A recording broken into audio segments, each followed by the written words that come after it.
Hello everyone! Samahan niyo nga ako ngayon guys. Magluluto nga ako ngayon ng udong with sardines. Iniwan ko nga na dito yung mga ricado para mabilis na lang siya lutuin.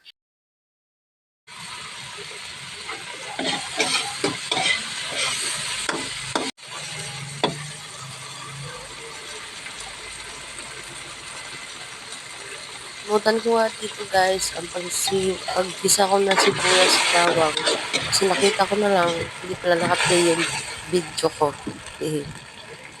Ito na nga guys, baka magtaka kayo, una ko yung sabaw ng sardinas kasi inuhuli ko yung pinakalaman niyang isda. Ayaw kasi ng mister ko na nadudurog yung isda sa paggigisa. Kasi ang gusto niya, pag na luto na siya, huli na ilalagay kasi para buo. Para makain niya ng buo. Sana all kinakain. Char. Nilagyan ko na nga dito dyan ng asin, tsaka sayote, para may gulay naman siya kahit papano. Yan siya guys, sardinas. Lagyan na nga natin siya dyan ng 4 na tasang water para may sabaw. Masarap kasi sa dyan guys, may sabaw na marami kasi yung pinakapansit ng udong. Lalaki pa kasi yan siya guys. Dadami din siya lalo. Parang nagluto rin kayo dyan ng pansit. Try nyo na guys, masarap siya sa udong. Marami kayo makakain ng kanin. Ito ang pinaka-paborito kong ulam. Hindi ko ipagpapalito kahit anong ulam siya. Kasi napakasarap nito. Paborito ko talaga yung udong with sardines, guys.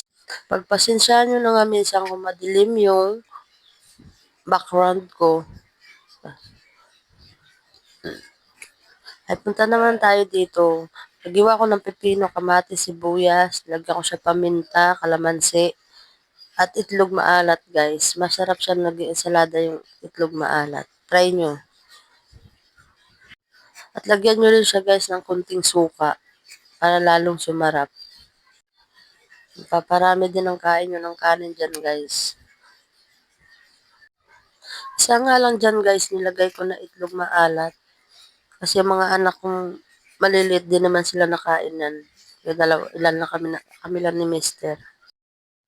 Yan na nga resulta ng aking ensaladang itlog na maalat. Yan na siya.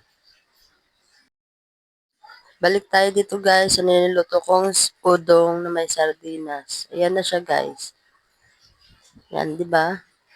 Lalong madami kapag nilagyan siya ng udong, pansit. Yan na, nilagay ko na yan dyan yung laman ng sardines. Para mabuo mo siya makain. Sana all buo makain. Char.